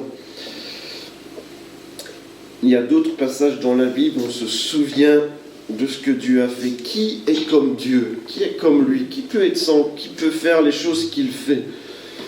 Dans Psaume 77, je vous ai dit, on a plein, on ne va pas regarder tout aujourd'hui. Psaume 77. Et c'est pour ça qu'il y avait des fêtes dans l'Ancien Testament. C'était des moments de se rappeler de ce que Dieu avait fait, hein, de comment Dieu avait délivré son peuple, de comment Dieu avait pourvu, de comment Dieu avait fait différentes choses que Dieu avait fait. Et c'est pour ça qu'il y avait des moments dans l'année où on se rappelait, et parfois même on jouait un peu, comme la fête des tabernacles, on construit littéralement des cabanes, pour se rappeler qu'on vivait dans des cabanes et dans des tentes, par exemple. Et donc, il y avait tout un truc. À Pâques, hein, on refait la scène où ils ont dû manger l'agneau avant de quitter. Ils refont et ils le disent à leurs enfants. Pourquoi ? Qu'est-ce qu'ils font ? Et ils le transmettent aux générations qui viennent. Et on a appelé à faire la même chose. Et c'est pour ça qu'on fait Noël, c'est pour ça qu'on fête Pâques, c'est pour ça qu'on fête la Pentecôte, et puis les anniversaires aussi, et ou les anniversaires de mariage aussi. Dieu a été fidèle, Dieu a été bon. Et c'est grâce à Dieu qu'on est où on est. Psaume 77, verset 12. Je rappellerai les œuvres de l'Éternel. Je me souviendrai de tes merveilles, de ce que Dieu a fait. Je vais m'en rappeler, je vais m'en souvenir. Dieu a agi, je ne veux pas oublier. Et quand on ne pense plus, quand on oublie par les difficultés par lesquelles on est passé, on oublie aussi à quel point de quoi Dieu nous a sortis. Hein. Et on oublie les merveilles de Dieu, ça va ensemble. Hein. Nous, 2025, ce n'était pas si mal que 2024 finalement. Mais 2024, quand Joshua était vraiment malade et qu'il était à l'hôpital, on pourrait dire on ne va plus regarder, on ne va plus y repenser, hein, c'est fini. Mais si on ne repense plus aux choses mauvaises qui se sont passées, alors quand on loue Dieu, on est reconnaissant, mais avec le temps, on est moins reconnaissant, si vous voulez ce que je veux dire. On oublie un peu à quel point c'était grave et à quel point Dieu a été bon, à quel point Dieu a agi, à quel point Dieu a fait des grandes choses, à quel point Dieu était avec nous toute cette année. Amen. Et il y en a beaucoup d'entre vous qui peuvent témoigner, Dieu a été avec moi, mais quand on avance sans réfléchir, on oublie à quel point Dieu était avec nous. Vous voyez ce que je veux dire ? À quel point, en fait, c'est un miracle que vous êtes là. À quel point Dieu vous a soutenu et on ne s'en rend plus compte. Verset 13, qui est comme Dieu ? Je vais le dire, je vais raconter tout ce que Dieu a fait. Je vais raconter, je ne vais pas le garder pour moi, Dieu agit dans ma vie, mais je ne vais pas le parler, je ne vais pas le dire. Je vais raconter toutes tes œuvres. Alors ça fait beaucoup, hein. Ça fait beaucoup, hein. Qui est prêt, hein, parce qu'on peut déjà commencer. Déjà aujourd'hui, tu t'es réveillé, peut-être que tu as eu un petit déjeuner, je ne sais pas ce que tu as mangé, peut-être que tu n'as pas mangé de petit déjeuner, et puis tu as pu venir jusqu'à l'église, où il y a du chauffage, et tu peux louer Dieu, entendre la parole de Dieu. Ça fait déjà plein de trucs pour dire merci à Dieu. Tu as une famille, tu as des amis, tu as des frères et sœurs dans l'église. Peut-être que tu as eu un bon temps à Noël. Peut-être que Noël c'était un peu compliqué pour certains d'entre vous. Mais Dieu a été là. Dieu a été fidèle. Hein. Verset 14. Ô Dieu, tes voies sont saintes. Ça veut dire complètement différent, à part. Saint, ça veut dire à part. séparés, différents, mais en mieux, pas à part, parce que c'est pas bien à part, mais en mieux. Qui est comme toi? Qui est grand comme Dieu? Quel Dieu est grand comme Dieu? Quand tu penses à ta vie, quand tu penses à l'année dernière ou l'année d'avant, aux années passées, qui est grand comme Dieu? Quel Dieu est comme Dieu? Et ça fait un peu écho à ce qu'on a lu dans Deutéronome, hein? Qui est comme Dieu? Qui est semblable à lui? J'espère que quand vous regardez le passé, vous tournez vers le passé, vous dites finalement il y a eu des mauvaises choses, mais quel Dieu est grand comme notre Dieu? Quel grand Dieu qui m'a aidé, qui m'a secouru, qui m'a soutenu, qui m'a tenu par la main, qui m'a peut-être serré dans ses bras quand j'avais envie quand j'en avais marre ou que c'était dur, mais il a été là. Et si je suis là aujourd'hui, si tu es là aujourd'hui, reconnais que c'est grâce à Dieu. C'est grâce à Dieu. Et le psaume, en fait, il commence par le doute. On n'a pas lu le début, mais il y a ce sentiment même que Dieu l'a abandonné. Et puis, on peut regarder, regarde, 20 peu après. Il est dans la détresse, il cherche le Seigneur. Il va pas bien, hein. Mon âme refuse toute consolation, il va pas bien, le gars qui a écrit ça. Il se sent pas bien du tout, il dort pas pendant la nuit, et puis après, qu'est-ce qu'on dit? Et il décide quelque chose dans son état où il est pas bien, où il est dans la détresse, il n'y a rien qui peut le consoler, et puis il prend une décision. Je me souviens de Dieu. Mais il se souvient de Dieu, mais ça ne va pas nécessairement mieux. Je me souviens de Dieu et je gémis. Je médite et mon esprit est abattu. Peut-être qu'il se dit, Dieu m'a abandonné. Hein. Dieu, c'est à cause de Dieu qu'il m'arrive des mauvaises choses. Qu'est-ce qu'il a écrit après? Tu vois, c'est Dieu. C'est Dieu qui m'empêche de dormir. Tu tiens mes paupières en éveil. Je n'arrive même pas à parler. Voilà, je vais mal, je ne suis pas bien, je n'arrive pas à dormir. J'ai l'impression que c'est Dieu qui me fait des trucs. Mais je pense aux jours anciens, je pense aux années d'autrefois. Hein, c'était bien avant. Hein. Et après, qu'est-ce qu'il dit? Je pense à mes cantiques pendant la nuit. Il réfléchit au lieu de dormir. Et puis il se souvient. Est-ce que le Seigneur rejettera-t-il pour toujours? Donc pour lui, il se demande, mais est-ce que Dieu ne m'a pas abandonné? Ben pour lui, c'est sûr, Dieu m'a abandonné. Mais est-ce qu'il va m'abandonner pour toujours? Est-ce que Dieu va m'abandonner pour toujours? Qu'est-ce qu'il a écrit après? Sa bonté, est-ce que c'est fini? Est-ce que Dieu n'a plus de bonté? C'est épuisé? Voilà.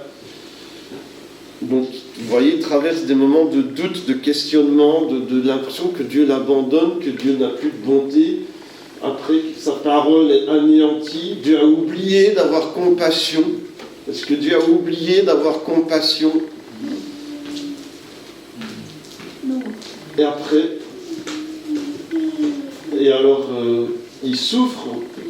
C'est que la droite du Très-Haut n'est plus la même. Il a l'impression que Dieu s'est tourné contre lui. Et puis, il se souvient. Et puis, il commence à être encouragé. Il se souvient des merveilles de Dieu. Il se souvient de qui Dieu est. Il se souvient de ce que Dieu est capable de faire. Et puis il se souvient que qui est comme Dieu, qui est semblable à Dieu, qui peut faire les choses que Dieu fait. Et puis, il commence à se sentir de mieux en mieux. Et puis, il se dit, je vais raconter, je vais parler des choses que Dieu a fait. C'est le Dieu qui a délivré son peuple dans le désert. Et puis il commence à se rappeler de l'histoire, des choses qu'il a entendues depuis qu'il est petit. C'est au verset 15 et suivant. Dieu a délivré son peuple à bien des reprises. Et puis il commence à être de plus en plus encouragé alors qu'il se souvient de ce que Dieu a fait. Tout ne va pas toujours comme on voulait. Et parfois on est chrétien et on est découragé. Parfois on est chrétien et on a des doutes. Est-ce que c'est un problème? Je pense que le seul problème, c'est de ne pas être très profond et d'éviter de se poser des questions.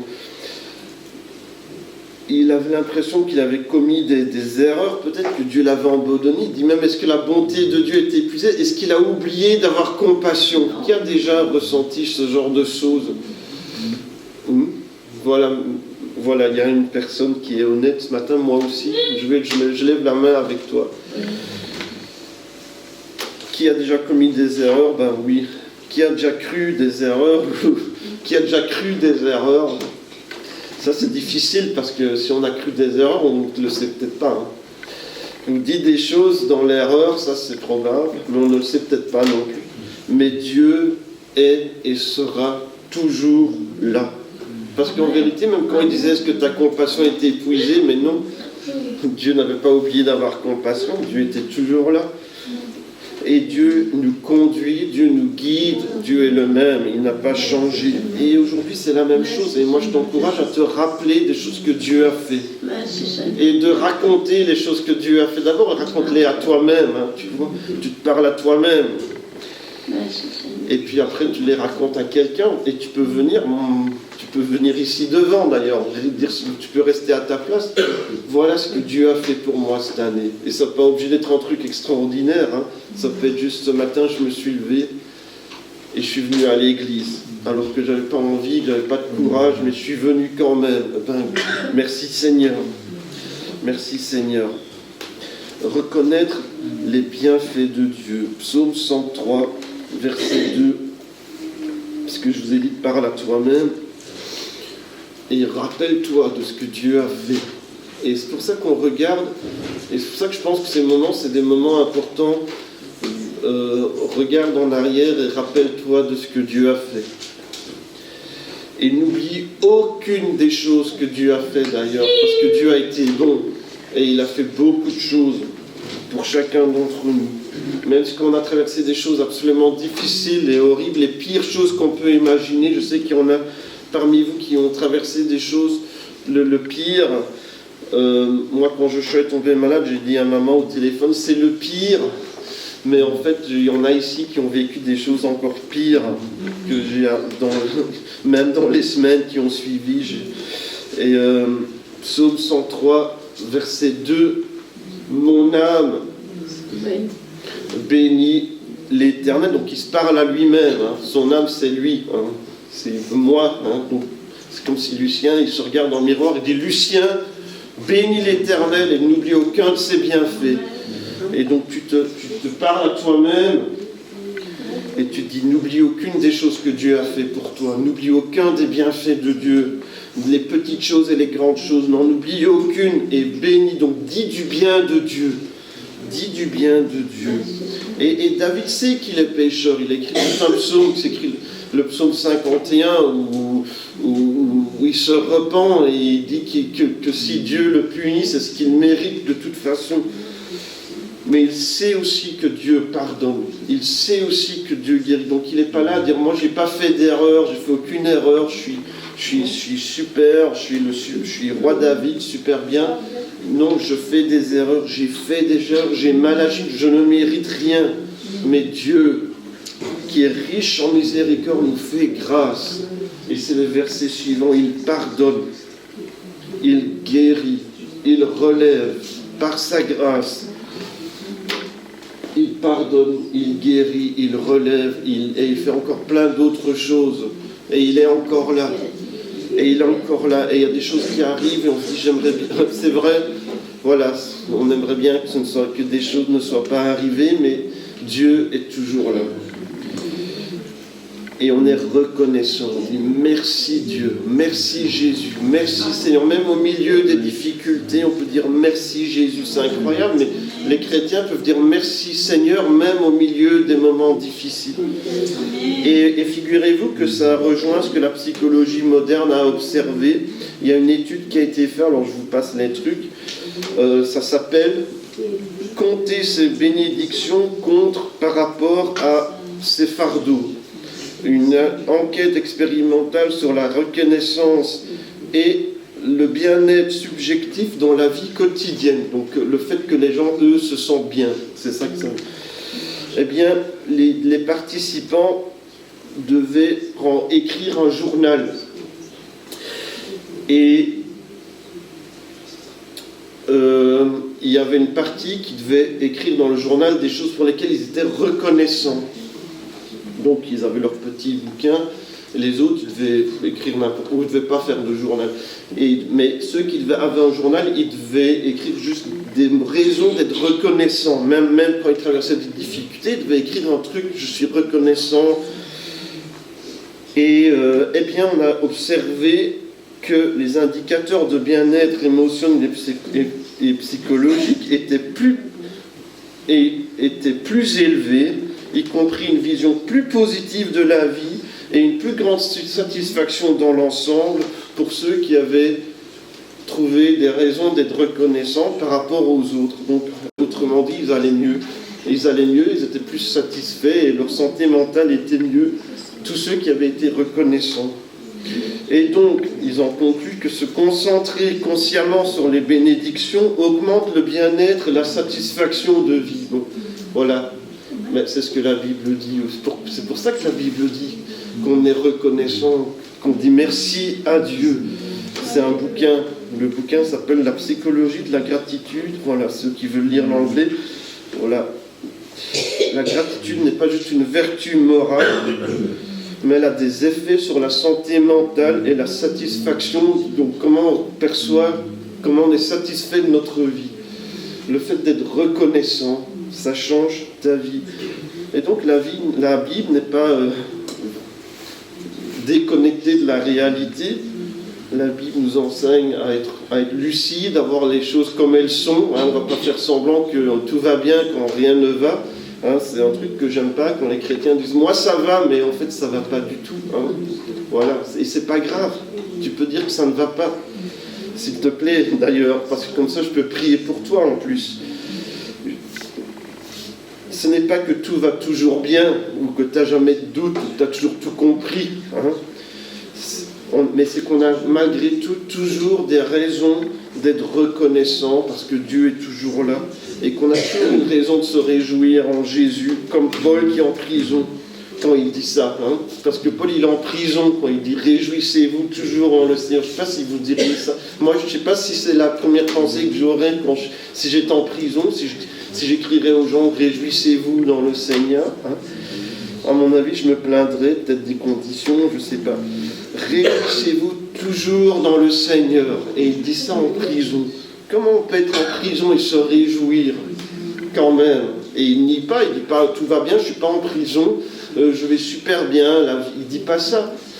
Mais malgré les difficultés, je peux me réjouir. C'est assez étrange. Mais les chrétiens peuvent se réjouir tout en reconnaissant les difficultés et en étant honnêtes par rapport aux difficultés qu'ils traversent. 2 Corinthiens 6, verset 10, c'est encore Paul qui parle, et il parle d'être triste et joyeux en même temps. Donc, voilà, peut-être que vous avez déjà vu ce verset, peut-être que ça ne vous étonne pas. Nous sommes considérés comme attristés, et nous sommes toujours joyeux, comme pauvres, et nous en enrichissons plusieurs, comme n'ayant rien, et nous possédons toutes choses. Attristés, mais toujours joyeux, comment ça fonctionne?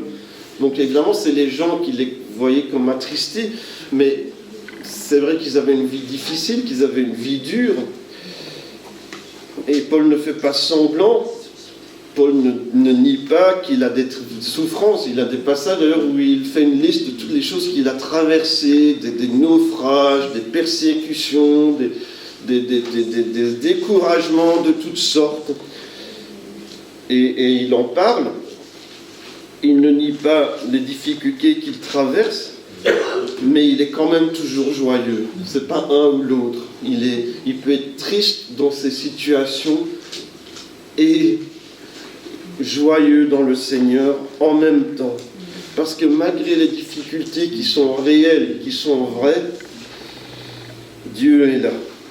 Et la fidélité de Dieu est là. Pauvre, et pourtant on en enrichit beaucoup. C'est incroyable ça quand même. Un pauvre qui rend des autres riches. Parce qu'on a Jésus. Et parce qu'on le partage. Parce qu'on en parle. On n'a rien selon ce monde, et pourtant on a tout en Jésus. C'est ça, hein? Nous n'ayons rien, possédant toutes choses. On n'a rien selon ce monde, et pourtant en Jésus on a tout. On a tout. Attristé mais joyeux, pauvre et enrichissant des gens, n'ayant rien, mais en fait on a tout. Et dans la vie, eh bien, dans la vie chrétienne, c'est un peu comme ça. On peut traverser des moments difficiles et pourtant, la joie du Seigneur est notre force. Dieu est toujours fidèle, Dieu est toujours là. Et Dieu nous invite à regarder en arrière et à se rappeler. Il y a un autre passage qui dit « Compte les bienfaits de Dieu ». C'est un chant, hein, « Compte les bienfaits de Dieu ». Quand le vol, la tempête vient assombrir ton ciel bleu, donc tu pensais qu'il est bien, le ciel est bleu aujourd'hui, même s'il fait que 1 degré, et puis tout à coup, il y a une tempête qui vient. Hein. C'était un peu le calme avant la tempête, comme on dit. Hein. Et la tempête arrive, et on pourrait être découragé, déboussolé, et c'est normal. Et puis on lève les yeux, et puis on se rappelle de la bonté de Dieu. Compte les bienfaits de Dieu. Et tu verras que Dieu fait beaucoup de choses. Et donc quand on regarde en arrière, on peut regarder aussi à nos propres erreurs, sans tomber dans une sorte de culpabilité qui n'est pas de la Bible. Parce qu'il y a des gens qui sont tout le temps coupables, c'est pas ça ce que Dieu veut. Hein. La Bible nous invite à regarder honnêtement nos fautes. J'ai fait des erreurs. J'admets mes erreurs, j'essaie de réparer ce qui peut être réparé, parce que dire je te demande pardon, mais ne pas essayer de réparer, c'est pas très chrétien non plus. Hein.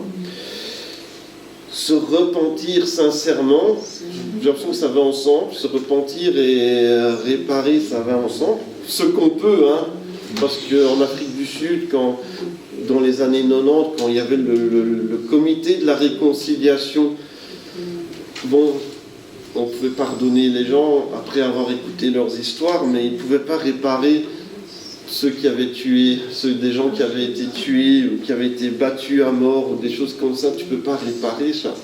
Tu ne peux jamais réparer ça. Hein. Mais si tu as pris 100 € à quelqu'un, tu peux réparer ça. Tu peux lui rendre les sous. Voilà. Donc il y a des choses qu'on peut réparer, il y a des choses qu'on ne peut pas réparer. Et se repentir et continuer d'avancer dans la grâce et la fidélité de Dieu sans tout le temps se culpabiliser, je suis nul. C'est pas ce que Dieu veut. Hein. Donc 1 Jean 1:9, il est écrit, si nous confessons nos péchés, il est fidèle et juste pour nous les pardonner. Et pourquoi nous, on ne se pardonne pas à nous-mêmes alors, hein? Lui, il nous pardonne. Et pour nous purifier de toute iniquité. Donc il nous purifie, donc c'est fini. Mais nous, on continue de le rappeler quand on est tout le temps coupable, j'ai mal agi, mais arrête.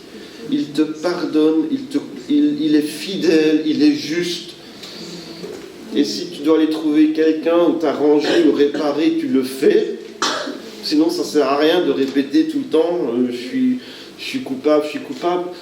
Fais ce que tu dois faire, Dieu te pardonne et il te purifie de toute iniquité. Et le pardon, ce n'est pas juste un concept abstrait dans la Bible. Si on reconnaît nos fautes devant Dieu, Dieu purifie de tout péché. Il nous libère pour avancer. Donc on n'est pas paralysé par la culpabilité, par la honte, mais on peut avancer. Et donc c'est pour ça que c'est important de regarder en arrière. Est-ce qu'il y a des moments où je n'ai pas bien fait? Est-ce qu'il y a des choses que je pourrais réparer? Est-ce qu'il y a des choses que je pourrais faire mieux? Je veux avancer avec Dieu, je veux progresser avec Dieu. Est-ce qu'il y a des gens à qui je dois demander pardon? Est-ce qu'il y a des gens que je dois pardonner? Est-ce que c'est Dieu que je dois pardonner? Parfois on est fâché sur Dieu. Hein. Est-ce qu'il y a des choses que je dois lâcher? Est-ce que je dois lâcher prise de certaines choses? Tout appartient à Dieu finalement. Tout est à lui. Hein. Et nous, on se tient à des choses, mais c'est à Dieu. C'est ça la foi, non? Seigneur, je te remets tout entre tes mains. Et toi, tu sais mieux. Proverbe 24, 16. 7 fois le juste tombe et il se relève. Le truc, c'est pas de jamais tomber, autrement dit. T'es pas un mauvais chrétien parce que t'es tombé. C'est pas tomber le problème. C'est que le juste, il se relève. Il se relève à chaque fois. 7 fois le juste tombe, il se relève. Le méchant, il se relève pas. Tu es un enfant de Dieu. Donc si cette fois tu tombes, tu te relèves. Tu tombes, tu te relèves. Tu tombes, tu te relèves. Tu te relèves, tu te relèves. Tu te relèves toujours. C'est pas que tu nies tes erreurs, tu les es comme si ça n'avait jamais existé, tu les admets, et puis tu te relèves, et puis tu le fais plus. Et puis si tu tombes encore, même dans la même chose, tu demandes pardon à Dieu, il te pardonne, et tu te relèves.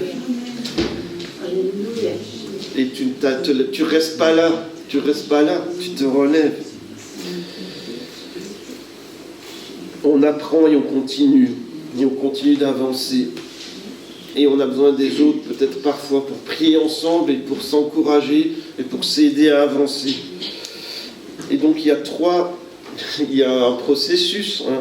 Il y a 3 attitudes. On reconnaît, on regarde nos fautes en face. On n'essaie pas de se trouver des excuses, c'est pas de ma faute, mais c'est lui, c'est pas de ma faute, mais c'est mes parents. Peut-être que c'est des circonstances atténuantes qu'on dirait. Hein. Peut-être que c'est, on peut comprendre pourquoi tu as parlé, agi, réagi comme cela, mais c'est quand même toi qui as parlé, agi et réagi comme cela. Et il y a des autres qui ont des situations difficiles qui n'ont pas parlé, réagi et agi comme cela. Donc on peut comprendre, mais tu as quand même mal agi. Et puis, tu vois, mais comment est-ce que je peux réparer? Est-ce que je dois trouver la personne? Est-ce que je peux restaurer quelque chose? Et puis demande pardon à Dieu. Comment cela? Demande pardon à Dieu, demande pardon aux personnes. Et puis continue. Ça, c'est le 2e truc. Puis 3e, tu continues avec la grâce de Dieu, en s'appuyant sur la fidélité de Dieu, en sachant qu'il transforme nos erreurs en enseignement. On peut apprendre quelque chose. Hein. On peut devenir meilleur, on peut apprendre quelque chose. On va arrêter là pour aujourd'hui, on continuera la prochaine fois. Mais Dieu a toujours été fidèle, Dieu est toujours fidèle et on veut continuer de grandir avec lui, d'avancer avec lui. On pourrait, dans 1 Samuel, il parle de marquer l'histoire, mais il y a ce verset, Dieu nous a toujours secourus. Dieu nous a toujours secourus, il a toujours été là. Dans Josué, on nous parle de transmettre la mémoire, le souvenir aux générations qui viennent après, que les autres, les gens qui viennent, vos enfants, vos ados, vos neveux, vos petits-enfants, qu'ils sachent ce que Dieu a fait pour vous. Et puis on veut transmettre aux autres, peut-être qu'ils ne sont pas nécessairement de votre famille, témoigner, raconter, comme je vous ai dit, comme le psaume disait au début, raconter ce que Dieu a fait, partager ce que Dieu a fait. Et puis dans Lamentation, on repense, on en parlera une autre fois, mais il est dans une situation vraiment compliquée, mais il veut se souvenir d'une chose, les compassions de Dieu ne sont pas à leur terme, elles se renouvellent chaque matin. Dans 2 Corinthiens, Paul dit, il nous a délivrés, il nous délivre, il nous délivrera encore. C'est dans 2 Corinthiens 1:9. Et finalement, dans l'hébreu, mais on développera ça peut-être dans les semaines qui viennent. Jésus-Christ est le même, hier, aujourd'hui et éternellement. Il est toujours là, il ne change pas, il est toujours le même. Et il y a plein d'autres choses qu'on pourrait dire encore. Et on va un peu parler de ça dans les semaines qui viennent. Voilà. Dieu a été fidèle hier, il n'arrêtera pas. La foi, c'est pas nier les blessures qu'on a subies, ou nos erreurs. mais regardez honnêtement l'histoire, l'année qui s'est écoulée, les années qui sont écoulées, peut-être au pluriel, peut-être même la journée d'hier, à la lumière de la fidélité de Dieu et reconnaître sa grâce au milieu des épreuves. Si Dieu a été fidèle hier, il n'arrêtera pas d'être fidèle, il continuera d'être fidèle, il sera toujours fidèle, il a toujours été fidèle et il est digne de confiance, il est digne de reconnaissance, il est digne de louange, il faut le dire, il faut l'enseigner aux enfants, il faut l'enseigner à tous les gens qui veulent bien nous écouter, que Dieu est fidèle et qu'il a fait des grandes choses pour nous. Ce n'est pas juste des histoires qu'on lit dans la Bible, c'est des histoires qu'on a vécues, des choses vraies. C'est pour ça que c'est important de raconter vos histoires, parce que ce n'est pas de la théorie, c'est ce que vous avez vécu. Et j'ai l'impression que ça convainc beaucoup plus les gens quand on raconte « mais moi j'ai vécu ça ». Et je peux dire que Dieu était là. Même si c'était dur, je ne le nie pas, mais Dieu était là. Je pense que c'est beaucoup plus convaincant pour les gens aujourd'hui.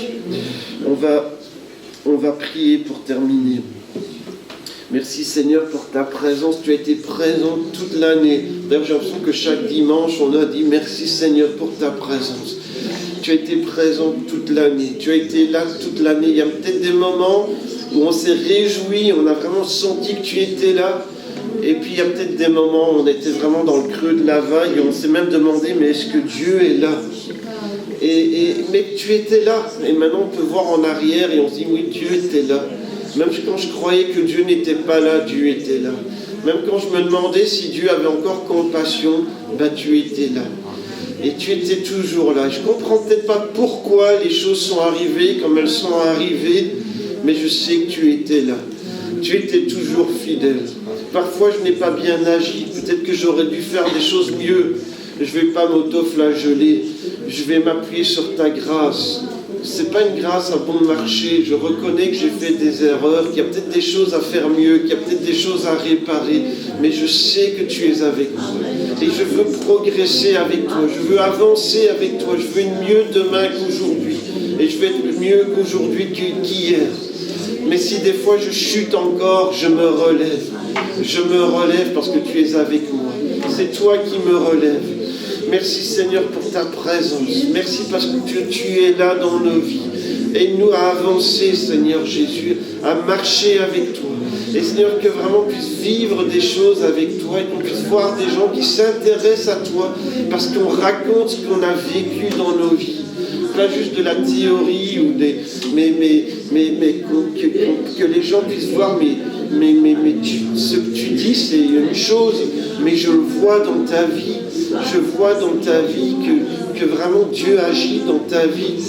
Et Seigneur, je te prie vraiment qu'on puisse partager ce que tu as fait pour nous. Je prie vraiment pour les générations qui viennent après nous, qu'ils sachent ce que tu as fait pour nous, qu'ils sachent comment on a rencontré Jésus, qu'ils sachent ce que Dieu a déjà fait pour nous, qu'ils sachent pourquoi on va à l'église, qu'ils ne se demandent pas pourquoi on n'y va pas, qu'ils sachent pourquoi on lit ta parole, qu'ils sachent pourquoi on prie, qu'ils sachent pourquoi on croit en toi, et qu'ils puissent poser toutes les questions qu'ils veulent poser. Merci Seigneur Jésus pour ce que tu fais encore dans le nom de Jésus, parce que tu as toujours été avec nous et tu seras toujours avec nous. Merci Jésus. Amen. Voilà, que Dieu vous bénisse. Mardi, on a l'étude biblique. Mercredi, on a justement notre veillée de prière et je vous encourage à, si vous êtes là et que vous n'avez rien d'autre prévu, parce que je sais qu'il y a des gens qui ont des choses de prévues en famille, etc. Mais justement, c'est l'occasion, on va partager, on va mettre en pratique ce qu'on a entendu ce matin, on va raconter ce que Dieu a fait pendant l'année, on va partager des témoignages, on va lire des passages de la Bible, et on va remettre l'année qui vient entre les mains de Dieu en sachant qu'en fait, Dieu sera toujours là comme il a toujours été là, mais c'est un moment où, où on va partager ensemble ce que Dieu a fait, on va prier pour l'année qui vient. Et puis jeudi soir, il y a réunion de prière à la demande justement de personnes qui ne savent pas être là mercredi soir et qui ont dit mais moi je veux quand même commencer 2026 par la prière. Donc on va quand même avoir réunion de prière jeudi aussi. Donc si tu sais pas venir mercredi, tu es bienvenu de venir jeudi. On va encore prier, on va peut-être encore partager. En fait, s'il y a des gens qui ont des fois des témoignages, des choses à partager, voilà, c'est quand vous voulez. Moi, je préfère de chanter un chant de moins pour écouter un témoignage, honnêtement, de voir ce que Dieu fait dans vos vies. Ça encourage vraiment. Donc, n'hésitez pas à partager sur les réseaux aussi. On raconte tellement de trucs sur les réseaux. Pourquoi pas mettre un petit paragraphe? Voilà comment Dieu m'a béni cette année. Voilà, que Dieu vous bénisse, que Dieu soit avec vous.